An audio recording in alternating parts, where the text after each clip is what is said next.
Okay, everybody. Boy, chapter 11 was something. Let's see if we can find out what happened to Lalande. By the time Charbonneau's canoe reached Lake Huron, Pierre could see that Mackay had already ordered the search to begin. Three of the Montreals, that's for Montreal canoes, of course, paddled back and forth across the outlet of the French River. While the crewmen scanned the water with hopeful eyes, a dozen men combed the shore of the lake, while a dozen others ran back up the river, hoping to find some trace of the missing man. A half an hour later, La Petite returned from his search upriver. He was holding the blade of Lalande's paddle. They searched for an hour in silence just before sundown. Charbonneau found the second half of Lalande's paddle floating well out into the lake. He scooped up the broken piece, declaring simply, "The big lakes don't like to give up. They're dead." For a long while, no one moved or spoke, and the canoe floated silently across the black water. Finally, Emile spoke to no one in particular. "It's a cold, mean place to lie forever." A few minutes later, Charbonneau turned the boat towards shore.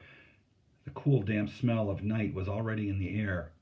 Pierre fought back his tears, remembering what Bellegarde said that first day on the beach about never feeling sorry for no man what's still alive. Pierre recalled the coffin they met at St. Anne's Chapel. He closed his eyes a moment and imagined the corpse of Lalande drifting in the cold current of Huron, his hair weaved gently in the green light, as his body, pale arms and legs extended, sank deeper into the darkness. Later, as the men rolled out their blankets, there was none of the usual joking. Emile, who was preparing his bed nearby, looked toward Pierre just as he reached to untie his knife. Emile stared at the carved handle and asked, "Why did it have to be him?" Pierre shook his head. He had seen the same question in every man's eyes tonight, and he suspected no one knew the answer. For now he didn't want to talk or think. Though he wasn't physically tired, he felt an incredible weariness, and he wanted to lie down. "And look what we're stuck with," Emile continued, tilting his head towards Jean Bellois.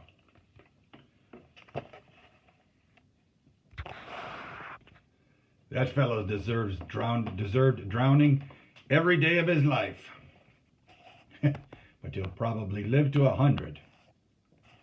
Pierre nodded, feeling wicked. He almost smiled at the thought of Bellois drowning. If only that cackling fool had been silenced by the dark waters. Though the next morning was warm and brilliant blue, the men moved as if they were numb with cold. In silence, they paddled up and down the shore for an hour, dutifully trying one last time to find their bowsman's body. Then Pierre helped La Petite and Charbonneau tie Lalande's broken paddle together in the shape of a cross and paint it with vermilion dye borrowed from a parcel of trade goods. They hiked up the hill and they set the cross in a pile of rocks next to a half-dozen markers. La Petite and Charbonneau started back, but Pierre lingered a moment. He looked to the east and suddenly hated the calm blueness of Huron. He picked up a rock and he heaved it as far as he could. Before the first stone clattered onto the boulders that rimmed the French River Gorge, he threw another and another. When Pierre finally stopped, he was panting hard. He wasn't sure how many stones he'd flung at the river, but the edge of his anger was blunted. Before the brigade headed out, John Mackay assembled the men on the beach and said a few words. Mackay ran his hand through his bushy red beard and coughed once before he started. "In life," he began, We knew Charles Lalande as a loyal friend and skilled canoeman. For the past 2 decades, he was a dedicated servant to the Northwest Company. Even as we grieve, we are grateful to him for his service and for his recent act of heroism, which saved an entire canoe from certain destruction. He is an example of courage and commitment to us all. McKay stopped a moment and looked at his men. Pierre bit his lip. It is hard for us to say goodbye, he continued, to a man so kind and good.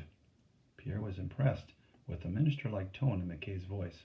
Yet lest we be tempted in our grief to question Providence, may I remind you of the 98th Psalm? McKay paused to open a small brown Bible. The Lord warns us to prepare, saying, What man is he that liveth and shall not see death? McKay looked up at his men and continued, Whether our parting from this world comes early or late, sudden or slow, it is not our place to question. We take up our journey without knowing where or when it will end. Each man in his turn must one day pass on to the greater kingdoms. For as the prophet Job reminds us, the waters wear away the stones and wash away the things which grow out of the dust of the earth. Man that is born of woman is of few days and full of trouble. He cometh forth like a flower and is cut down. He fleeth also as a shadow and continueth not. After a moment of silence, the commander concluded, reciting as the men joined in. The Lord is my shepherd, I shall not want. He maketh me to lie down in green pastures. He leadeth me beside still waters. The men stood a few minutes in silence before walking to their canoes. After they boarded their canoe, Charbonneau's crew paused to look up at the red marker. Each man doffed his cap and crossed himself before taking up his paddle. Then one by one the blades began their familiar dip and pull. 100 yards out, Pierre glanced back at the hill one last time. Lalande's newly painted marker made the old ones look shabby. His cross looked larger too, catching more light than all the rest, and casting a shadow back over the hill that looked like a huge arrow about to be released on a blurring upstream flight.